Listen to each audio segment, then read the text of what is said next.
तो दोस्तों स्वागत है आप सभी का न्यूमेरिकल की क्लासेस में। ठीक है, अब हम न्यूमेरिकल्स करने वाले हैं। इन्हीं जो अभी हमने टॉपिक लिए थे, जो हमने फार्मूलाज अभी पढ़े हैं, तो उनसे रिलेटेड अब भैया हमें न्यूमेरिकल किस टाइप के मिल सकते हैं, तो वो न्यूमेरिकल्स मैं लेकर आया हूँ। तो आप देखिए इनको ध्यान से, और मैं जो बता रहा हूँ वो देखिए किस तरीके से क्या क्या इसमें आएगा। ठीक है, सबसे पहला क्वेश्चन है हमारा कि 20% भार के अनुसार पोटेशियम कार्बोनेट विलयन की मोललता, ठीक है, मोललता की गणना कीजिए। ठीक है, मोललता की गणना करना है, यानी कि स्मॉल एम से जिसे हम प्रदर्शित करते हैं, जिसका मात्रक मोल प्रति लीटर या मोल प्रति एमएल होता है। ठीक है, अब बात करते हैं भैया इसे हम सॉल्व कैसे करेंगे। तो सबसे पहले हमें K2CO3 की भार प्रतिशतता 20% दे रखी है, अर्थात 100 ग्राम विलयन में कितने ग्राम होंगे भैया, 20 ग्राम पोटेशियम कार्बोनेट का विलयन होगा। ठीक है, अब इसका अणु भार हमें निकालना होगा, जो कि बहुत ही ज़्यादा इंपॉर्टेंट है। ठीक है, अणु भार हमें निकालना होगा। तो अणु भार देखिए मैंने आपके सामने निकाल रखा है, यानी कि देखिए पोटेशियम का परमाणु क्रमांक कितना होता है भैया, 19 होता है। ठीक है, 19 दूनी 38 प्लस 1 39, 39 गुणा 2 प्लस 12 प्लस 48। ठीक है, नॉर्मली आप इसको गुणा भाग करके निकाल लेंगे। ठीक है, ये आ गया हमारा 138 अणु भार आ जाएगा। उसके बाद बिलियन की मात्रा हम निकालेंगे। ठीक है, बिलियन की मात्रा हमें निकालने के लिए सीधे सीधे क्या करना होगा, विलायक की मात्रा, ठीक है, सॉरी, विलायक की मात्रा जब हम निकालेंगे तो क्या करना होगा, हमें बिलियन की मात्रा में से जो K2CO3 का बिलियन है उसकी मात्रा घटा देंगे, यानी कि 100 ग्राम में से 20 ग्राम घटा देंगे, हमें मिल जाएगा 80 ग्राम। अब हमारा काम आता है मोललता का फार्मूला लगाना। ठीक है, मोललता का फार्मूला लगाएंगे, विलय की मात्रा ग्राम में, पदार्थ का अणुभार और गुणा विलायक की ग्राम में, और गुणा 1000 इसीलिए किया क्योंकि हमारी विलायक की मात्रा किसमें भैया, ग्राम में है। अगर किलोग्राम में होती तो कोई दिक्कत नहीं, तो हमें वो लगाने की ज़रूरत नहीं पड़ती। लेकिन एक बात है, अब हमने ये लगा दिया ग्राम में, तो ग्राम में लगाया तो गुणा 100 करना पड़ेगा। ठीक है, अब गुणा 100 किया तो हम जब सॉल्व करेंगे इसको तो ये हमारा सामने आ जाएगा, जो कि आपके सामने अभी शो हो रहा है 7.81 मोल प्रति एमएल। ठीक है, ये आ जाएगा हमारा मोल प्रति ग्राम, सॉरी मोल प्रति ग्राम आएगा। ठीक है, ये आ गया हमारा मोललता निकल के। ठीक है, तो इस तरीके से आपको निकालना है नॉर्मली। ठीक है, ये तो पहला था हमारा। अब दूसरे पे आ जाओ भैया। दूसरा क्या है, दूसरा देखो ध्यान से कि 5.85 ग्राम सोडियम क्लोराइड में के 250 ग्राम जल में घोला गया तथा विलयन की मोलरता बताओ। अब घोला गया तो विलयन की मोलरता बतानी है इसमें। पहले में क्या था, मोलरता बतानी थी, अब इसमें मोलरता बतानी है। तो NaCl की मात्रा कितनी दे रखी है भैया हमें, 5.85 ग्राम। ठीक है, आयतन कितना है, 250 मिलीलीटर है। ठीक है, जिसको अगर हम लीटर में बदलेंगे तो कितना आएगा, 0.25 लीटर आएगा। ठीक है, अगर आप जीरो लगाना चाहें आगे लगा सकते हैं। तो सबसे पहला काम क्या होगा भैया, हमें NaCl का अणु भार, देखिए अणु भार निकालना आपको बहुत अच्छी तरीके से आने चाहिए, जो कि मैं आपको आगे वीडियो में बताऊंगा कि कैसे निकालते हैं। ठीक है, तो सबसे पहले नॉर्मली हम इसे सॉल्व करते हैं। तो सोडियम क्लोराइड का जो अणु भार होगा वो 58.5 होगा। कैसे होगा, क्योंकि क्लोरीन का जो परमाणु भार होता है वो निश्चित होता है 35.5। ठीक है, लेकिन लोग लिख सकते हैं, कोई दिक्कत नहीं है, हम भी लिख सकते हैं, लेकिन अगर हमें कहीं पर एग्जैक्ट वैल्यू अगर लगानी हो तो हम 35.5 लगाएंगे। लेकिन 35 भी अगर आप लगाओगे तो गलत नहीं जाएगा, 35 भी आपका सही माना जाएगा। ठीक है, तो मोलरता बराबर हमारा फार्मूला आप देख लीजिए, इसमें जस्ट हमको वैल्यू रखना है, वैल्यू रखते ही हमारा आंसर आ जाएगा। देखिए सबसे पहली बात, अगर आप मिलीलीटर लिए होंगे, जो आप आयतन लिए होंगे वो मिलीलीटर में लिए होंगे, तब तो आपका कितना आएगा, 4 मोल प्रति मिलीलीटर आएगा। अगर आपने लीटर में लिया होगा तो 0.4 आएगा। इस बात का ध्यान रखिए, इस बात में कंफ्यूज नहीं होना है। ठीक है, तो बस इस तरीके से नॉर्मली आपका सॉल्व हो जाएगा। एक बार फिर से मैं सॉल्व दिखा देता हूँ किस तरीके से करना है। ठीक है, नॉर्मली आपको सॉल्व शो किए देता हूँ, बस इसी तरीके से आपको सॉल्व करना है।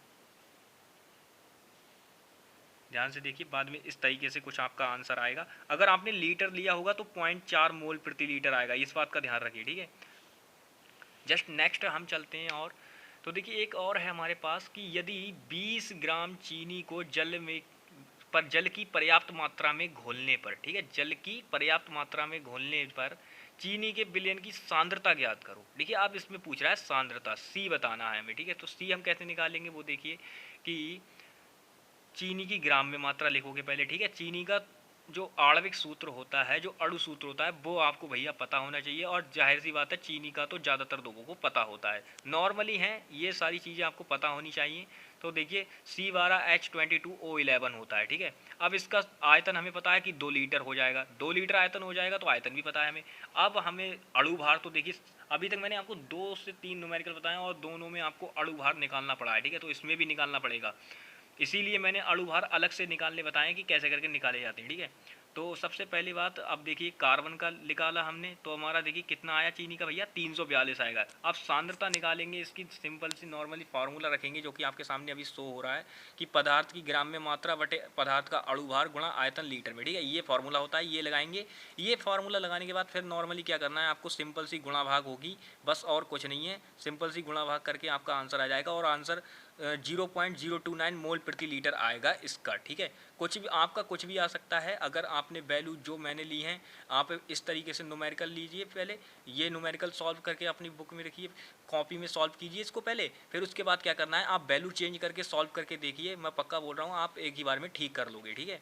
तो जस्ट ये थे। अब हम अपने टॉपिक पे आते हैं। आपने देखा होगा कि मैंने आपको जितने भी न्यूमेरिकल्स बताए, सारे न्यूमेरिकल्स में क्या था कि अणु भार जरूर निकलवा रहा था। तो अणु भार होता क्या है, सबसे पहली बात तो देखिए, अणु भार यानी मॉलिक्यूलर मास इसे बोलते हैं। तो ये होता क्या है, तो आपको पता है कि किसी भी यौगिक में उपस्थित तत्वों के परमाणुओं का कुल भार उसका अणु भार कहलाता है कि नहीं, बताओ। अब एटॉमिक मास तो सारे बच्चों को पता होगा कि भाई कैसे निकालते हैं। हर तत्व का एटॉमिक मास अलग होता है। और टोटल तत्व कितने हैं हमारे भैया, 118 तत्व हैं। 118 तत्व यानी कि 118 तत्वों के 118 एटॉमिक मास होंगे। तो 118 तो कोई याद नहीं कर सकता, आपको मेन याद करने होंगे, जो कि मैं आपको नेक्स्ट वीडियो में यानी कल की वीडियो में बताऊंगा, ठीक है। तो तब तक नॉर्मली मैं इनको सॉल्व करके बताता हूँ। मैं जो आपके सामने ले रखे हैं इनके बताऊंगा कि क्या क्या होते हैं परमाणु भार, ठीक है। सबसे पहला हमने लिया HCl, जो कि हमारा हाइड्रोक्लोरिक अम्ल होता है, ठीक है। हाइड्रोक्लोरिक अम्ल। अब आपको पता है कि हाइड्रोजन का जो परमाणु भार होता है वो कितना होता है भैया, 1 होता है। और क्लोरीन का मैंने बताया था कि 35.5 होता है। ये निश्चित वैल्यू होती है, कांस्टेंट समझ लीजिए, ऐसा समझ लीजिए एक प्रकार से इसको। ये आप चाहें तो देखिए, वैसे अगर हम निकालेंगे इसको तो क्या निकाल सकते हैं, अगर हमारा निकल के आएगा तो ये 35 आएगा, लेकिन हम 35.5 मानते हैं इसको, ठीक है। ये एकदम एग्जैक्ट होता है 35.5, लेकिन हम लिखते हैं कितना भैया, इसे 35 लिखते हैं। तो आप चाहे 35.5 भी लिख सकते हैं या 35 लिख सकते हैं। मेरा आंसर कितना आया है, 36.5 मेरा आंसर आया है। अगर आपका 35 भी मतलब 36 भी आंसर आया HCl का, तो आप गलत ना समझिए, आपका वो सही होगा, ठीक है। अब बात करते हैं H2 यानी जल। जल जो कि हमारा एक यौगिक है और अकार्बनिक यौगिक है, ठीक है। अब देखिए जल, हाइड्रोजन का परमाणु भार कितना होता है, 1 होता है, लेकिन भैया मोल कितने हैं इसमें, 2 हैं, तो 2 से गुणा कर दो, ठीक है।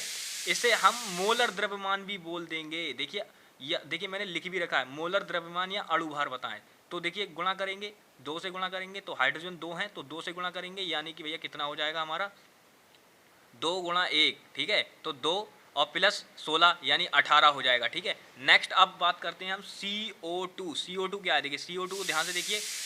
कार्बन, कार्बन का परमाणु भार कितना होता है भैया, 12 होता है, ठीक है। ऑक्सीजन का 16 होता है और 2 हैं, तो 16 दूनी 32, 32 और 12 हो जाएंगे हमारे भैया 44, ठीक है। अब बात करते हैं CH4 यानी मीथेन, ठीक है।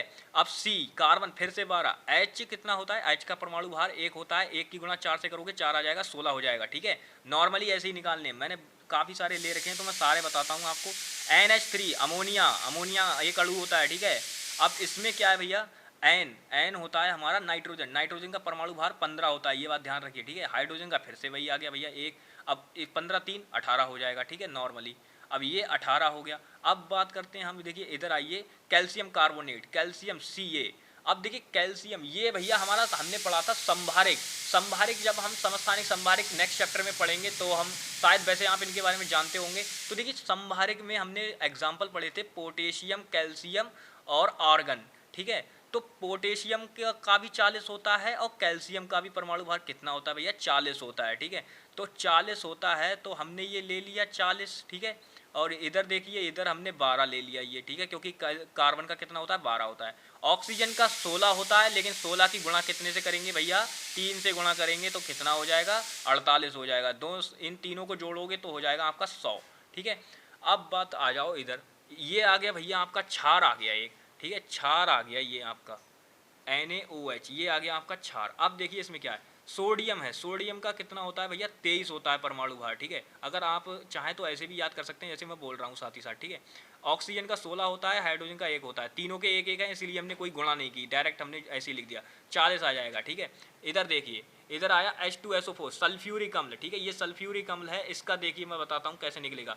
H2 यानी कि 2 मोल हैं, ठीक है, हाइड्रोजन के 2 मोल हैं, तो 1 की गुणा 2 से करोगे 2 हो जाएगा, ठीक है। यहाँ पर SO4 है, SO4 की गुणा देखिए SO, यानी इसका तो हमें एग्जाम में भी मिला था कि भैया सल्फर का परमाणु द्रव्यमान कितना होता है, 32 होता है, और परमाणु क्रमांक कितना होता है भैया 16 होता है, क्योंकि इसका सम न्यूट्रॉनिक तत्व कौन सा होता है, फास्फोरस, ठीक है। 16 गुणा 4 यानी 64 हो जाएगा, 16 चौका 64, जोड़ोगे आपका आंसर आ जाएगा 98, ठीक है। नॉर्मली बस ऐसे ही सॉल्व करना है। देखिए नेक्स्ट, अभी देखिए एक और चीज दिखाता हूँ आपको कि C6H12O6 ये हमारा ग्लूकोज का फॉर्मूला होता है। इसको देखिए, कार्बन का 12 परमाणु द्रव्यमान होता है, 6 से गुणा करेंगे, हाइड्रोजन का 1 होता है, 12 से गुणा करेंगे, ठीक है। और फिर ऑक्सीजन 16 होता है, 6 से गुणा करेंगे, 96, 12 और 72 जोड़ोगे भैया आपका आंसर आ जाएगा 180, यही इसका अणु भार होगा, ठीक है। नेक्स्ट आइए, CH3COOH यानी एसिटिक अम्ल, मेथनोइक अम्ल, इसका IUPAC नेम होता है। तो IUPAC नेम जब हम कार्बन तथा उसके यौगिक चैप्टर जब हम आगे बढ़ेंगे तब देखेंगे, फिलहाल अभी मैंने जस्ट आपकी नॉलेज के लिए बताया था इसे। तो देखिए CH3COOH, C कार्बन 1 है, 1 12 हो जाएगा, ठीक है। हाइड्रोजन 3 है, 3 हो जाएंगे, ठीक है। C फिर से आ गया तो फिर 12 जोड़ लग जाएगा। ऑक्सीजन 2 हैं, O लेकिन अलग अलग हैं तो कोई दिक्कत नहीं है, हमें भी अलग अलग लेने होंगे। 16 + 16, हाइड्रोजन फिर से 1 है तो 1 इधर लिख दिया है मैंने, ठीक है। बाद में क्या किया मैंने, 16 16 32 कर दिया, 12, ठीक है, 12 अलग, और ये 3 यानी 15, 15 12 27 हो जाएंगे, ठीक है। 27 और 33 यानी कि ये हो जाएगा भैया 60, तो ये 60 आ गया अणु भार निकल के हमारा इसका। अब बात करते हैं NaCl का कितना होगा। देखिए NaCl इस बार में मैंने देखिए 35.5 एकदम निश्चित वैल्यू मुझे पता थी तो मैं निश्चित वैल्यू ही ली है। अगर आपको निश्चित वैल्यू याद ना रहे तो आप 35 भी ले सकते हैं, ठीक है। अब देखिए Na सोडियम का 23 होता है, क्लोरीन का 35.5 होता है, दोनों को जोड़ दो आराम से मिल जाएगा, परिभाषा ही यही कहती है हमारी अणु भार की, ठीक है। तो 57.5 आ जाएगा NaCl का। HNO3 H यानी हाइड्रोजन का 1, और नाइट्रोजन का परमाणु क्रमांक देखिए 7 होता है, 7 यानी 7 दूनी 14 + 1 15 हो जाएगा, ठीक है।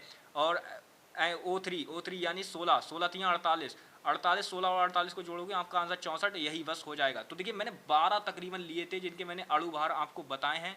तो आई होप आपको बहुत अच्छी तरीके से समझ में आ गया होगा कि अणु भार कैसे निकालते हैं, ठीक है। तो अणु भार निकालने का तरीका, अगर आपको अणु भार निकालने की परिभाषा पता है तो पक्का आप अणु भार निकाल लोगे। लेकिन भैया अणु भार निकालने से पहले आपको परमाणु भार निकालना आना चाहिए। और मेरा मानना ये है कि अगर आप 118 तत्वों के परमाणु भार तो याद नहीं कर सकते, ना ही परमाणु क्रमांक याद कर सकते हैं, तो आपके पास सीधा ऑप्शन ये है कि मेन तत्वों के परमाणु क्रमांक याद कर लो। उसके बाद जो परमाणु भार निकालने का तरीका है वो हम आपको बहुत ही अच्छी तरीके से बताएंगे, और पक्का बोल रहा हूँ आप आराम से उसको निकाल लोगे, ठीक है। कैसे निकालोगे वो मैं आपको बताऊंगा। तो मिलेंगे नेक्स्ट वीडियो में, तब तक के लिए bye bye, take care and जय हिंद।